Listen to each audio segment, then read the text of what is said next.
లోకాభిరామం సైన్సు నమ్మకమే.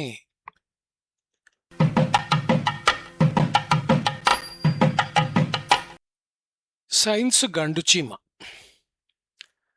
నాకు సంగీతం చీమ కుట్టిందని ఒకానొకసారి అన్నట్టు గుర్తు. నాకు సాహిత్యం చీమ కూడా కుట్టింది. వీటన్నింటికీ మించి సైన్సు అనే గండుచీమ రక్తం వచ్చేదాకా కుట్టింది. మీరు కొందరిని మతోన్మాదులు అంటున్నారు, వారు మనలను సైన్సు ఉన్మాదులు అంటారేమో చూడండి అని అడిగేటంత ఘాటుగా కుట్టింది ఆ చీమ. ఈ మధ్యన ఏదో రాతకు తయారవుతున్న ప్రయత్నంలో భాగంగా మనం మేలుకుని ఉన్నా నిద్రపోయినా అంతా బయోకెమిస్ట్రీ అని వాక్యం రాసుకున్నాను. నాకు ఈ ప్రపంచమంతా సైన్స్గానే కనబడుతుంది. అది నిజం కూడా. మిగతా వారికి అట్లాగా ఎందుకు కనిపించడం లేదని అనుమానం కూడా వస్తుంది. మనం ఉందనుకుంటున్న ఈ విశ్వం, అందులో సౌరమండలం, అందులో భూమి, అందులో జీవం, అందులో మనం మొదలైనవన్నీ మనలాంటి వారే అయిన తరతరాల మనుషుల మెదడుల్లో నుంచి పుట్టిన అవగాహనలు, ఆలోచనలు పుడతాయి. వాటి గురించి ప్రయోగాలు జరుగుతాయి. కొన్ని విషయాలకు రుజువులు దొరుకుతాయి. అవన్నీ కలిపి సైన్సుగా నిలుస్తాయి.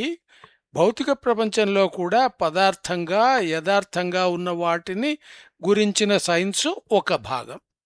కేవలం అనుభవంలో మాత్రమే ఉండే ఆలోచనలు, సిద్ధాంతాలు కూడా ఒక భాగం. ఇది కూడా సైన్సే. వీటన్నింటికీ ప్రపంచమంతటా ఆయా పరిస్థితుల్లో ఒకే రకమైన అనుభవాలు, ఆధారాలు దొరుకుతాయి. కనుక అది ఒక సైన్సు. ఈ మన మెదడులలోనే మరికొన్ని ఆలోచనలు మొదలవుతాయి. అవి అందరికీ ఒకే రకంగా అనుభవంలోకి రాకపోవచ్చు. వాటికి ఆధారాలు అందరికీ ఒకే రకంగా అందవు కూడా. ఆలోచన ధోరణి, మెదడు మొదలైన సైకాలజీ దీనికి మొదటి ఉదాహరణేమో. విశ్వం ఉందని అందరూ అంటున్నారు గనక మనము ఉందంటున్నాం. అది నిజంగా ఉందని ఎవరూ చూడలేదు. ఉందనడానికి చెబుతున్న లెక్కలు, ఆధారాలు మొదలైనవి అందరికీ ఒకేలాగా అర్థం కావడం లేదు. సైన్స్ చదువుకున్న వారికి కూడా సైన్స్ అర్థం కాలేదు. సైంటిస్టులం అంటున్న వారు కూడా సైన్స్ వేరు, బతుకు వేరు అనుకుంటున్నారు. నమ్మకాలు మెదడులోనే పుడతాయి, అనుభవాలు మెదడులోనే పుడతాయి. వాటిలో ఒకదానికి ఒకటి జోడించి చూడడం చేత కాదు. అంతా గజిబిజి గందరగోళం అవుతుంది. ఏది ఉంది, ఏది లేదు తేల్చుకోలేము. బతుకంటే భౌతిక శాస్త్రం, కెమిస్ట్రీ అంటే నవ్వుతారు. నవ్వేవారి తప్పు లేనే లేదు. వారిలకు అంతగా చీమ కుట్టలేదు. మరి సైన్స్ అయినా మరోటైనా ఉందనుకుంటే ఉంది, లేదనుకుంటే లేదు. ఒక మిత్రుడెవరో చాలా కాలం తర్వాత కనబడతారు. ఎవరెవరి గురించో అడుగుతాము. ఫలానావాడు ఎక్కడా అంటే, అయ్యో తెలియదా, వాడు పోయి 4 ఏళ్ళయింది అంటాడా మిత్రుడు. మనమేమో ఆ ఫలానా ఇంకా ఎక్కడో ఉన్నాడనే అనుకుంటున్నాం. ఆయన పోయి 4 ఏళ్ళైనా మనకు మాత్రం ఆ క్షణాన్నే పోయాడు. అసలు ఆ సంగతి గురించి ఇంకా నమ్మకం కుదరదు. భౌతికమైన మనిషి సంగతి ఇట్లాగైతే, ఉన్నామో లేదో ఎవరికీ తెలియని అనుభవైక విద్యల సంగతి ఏమిటి? తరం తరం. మా తాతయ్య పుస్తక ప్రియులు. ఆయన వదిలి వెళ్ళిన పుస్తకాలే అందుకు నిదర్శనాలు. 8 రకాల రామాయణాలున్నాయి ఆయన లైబ్రరీలో. తాతయ్య పుస్తకాలలో టూరిజం, సైన్సు రకం పుస్తకాలున్నాయని గమనించాను.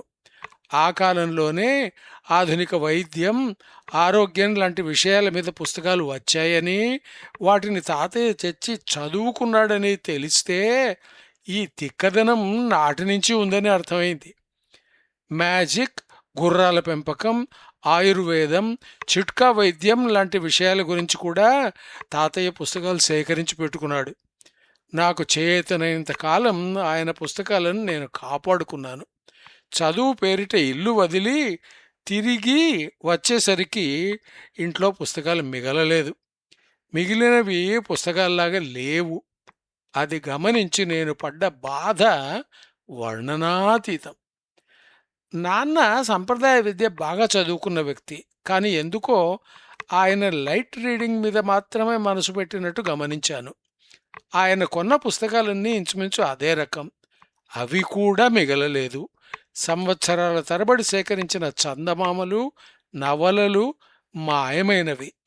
నాన్న, నేను ఆ విషయంగా పెద్ద బాధపడినట్టు లేదు. నాన్న సాంప్రదాయం మనిషే, అయినా పిసరంతా కూడా చాదస్తం లేదు. ఎంఎస్సిలో క్లాస్మేట్స్ గర్ల్స్ ప్రోద్బలంతో నేను మీసాలు పెంచుకున్నాను. ఇంటికి వెడితే అది చూచి తంతారేమోనని భయం. తల వంచుకుని ఇంట్లోకి వెళుతున్నాను. అరుగు మీద కూర్చున్న నాన్న నా ముఖంలోకి చూచి, "బేష్, బాగుందిరా నాన్న" అని నిజంగా మెచ్చుకున్నారు. మూన్ ఫేస్ అంటారే, ఇంచుమించు అమ్మాయి ముఖం అది. పైగా రంగు, మీసాలతో మగతనం కనిపించిందని వ్యాఖ్య. అది నాన్న పద్ధతి. చిన్నప్పుడు నన్ను భుజం మీద ఎత్తుకుని ఇల్లంతా తిరుగుతుంటే నేను ఎడతెరపి లేకుండా అదేమి ఇదేమి అని ప్రశ్నలు అడగాలి. ఆయన సమాధానాలు చెబుతారు. కొన్ని ప్రశ్నల తర్వాత చల్బే అంటే పోరా అంటారు. ఇది మాకు ఒక ఆట. నాకు బాగా గుర్తుంది. ఆ రకంగా ఆయన వెంట తిరుగుతూ ఎన్ని సంగతులు తెలుసుకున్నానో మరి. డిటెక్టివ్ నవలలు చదివితే పరిశీలన, విశ్లేషణ అలవాటవుతాయని నాన్న చెప్పాడు. పైగా నాన్న చర్చకు, ప్రశ్నలకు అవకాశం కల్పించాడు. నాకు మరీ ధైర్యం ఎక్కువైంది కూడా.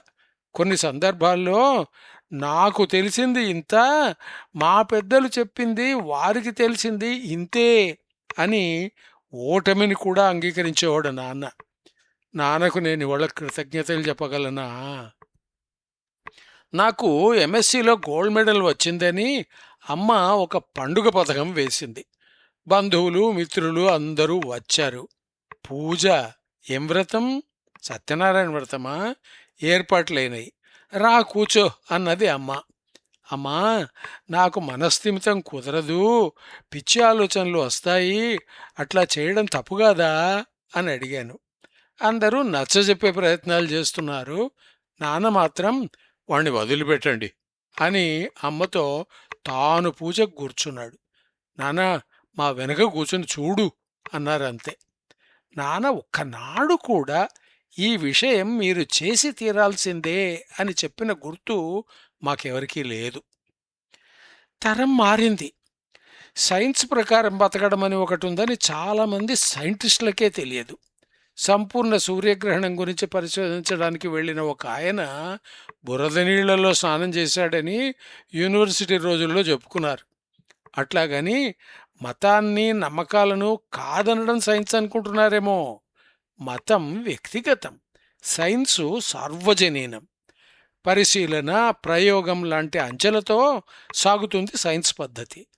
అది వంటబట్టడానికి సైన్స్ చదవనవసరం లేదు. నా కొడుకు మరీ చిన్నవాడుగా ఉన్నప్పుడు వాడు, నేను మాత్రమే మహబూబ్ నగరం దాకా బస్సులో ప్రయాణం చేయవలసి వచ్చింది. ఇప్పుడు ఇంట్లో నిశ్శబ్దంగా ఉంటుంది, కానీ పిల్లలిద్దరూ చిన్నవాళ్ళుగా ఉన్నప్పుడు వారితో నేను తెగ గోల చేసేవాడిని. బస్సులో గోల చేయలేదు, కానీ నేను నా కొడుకు మాట్లాడుతూనే ఉన్నామని తర్వాత అర్థమైంది. వాడికి బయట తిరగడం అది కొత్త. కనిపించిన ప్రతి సంగతి గురించి ప్రశ్నలు అడుగుతాడు. నాకు తెలిసింది నేను చెబుతాను. పాలమూరు అనే మహబూబ్ నగర్ దగ్గరైంది. పక్కన కూర్చున్న పెద్దాయన ఊరి మొదట్లోనే దిగడానికి సిద్ధమయ్యాడు. దిగబోతూ నా వైపు చూచి, "ఒక మాట చెప్పనా" అన్నాడు. "చెప్పండి" అన్నాను. "మీ కొడుకుకు చాలా తెలివి ఉంది, మీకు అంతకన్నా ఎక్కువ ఓపిక ఉంది" అన్నాడు ఆయన. నేను ఈ సంగతి గురించి వ్యాఖ్యానించను. కవి సమ్మేళనం, కొబ్బరి పచ్చడి, పుస్తక మేళాలో ఈ సంవత్సరం, అంటే ఈ వ్యాసం రాసిన సంవత్సరం, స్టాల్స్ చాలా ఎక్కువ ఉన్నాయి. చాలామంది మిత్రులు కనిపించారు కూడా. అక్కడ కవి సమ్మేళనం జరుగుతుందని మైక్లో చెబుతున్నారు. పాల్గొంటున్న కవులందరూ మిత్రులు, కనీసం పరిచితులు. ఈ సంగతే నాతో ఉన్న మా అమ్మాయితో చెప్పాను కూడా. వేదిక ముందుకు వెళ్ళేసరికి కవులంతా వేదికను అలంకరించారు, అంటే వేదికను ఎక్కారని అర్థం. కొంచెం సేపు ఉండి వెళ్ళిపోదాంలే అంటున్నాను అమ్మాయితో. ఇంతలో ఫోన్ మోగింది. దూరం వచ్చి వింటే, ఇడ్లీలోకి కొబ్బరి పచ్చడి చేయమంటారా సార్ అని ప్రశ్న. మా వంట ఆయన రామాయణంలో పిడకల వేట లాంటి టైటిల్ గుర్తుకొచ్చింది. సైన్స్కు ఈ ముక్కకు సంబంధం లేదని మనవి.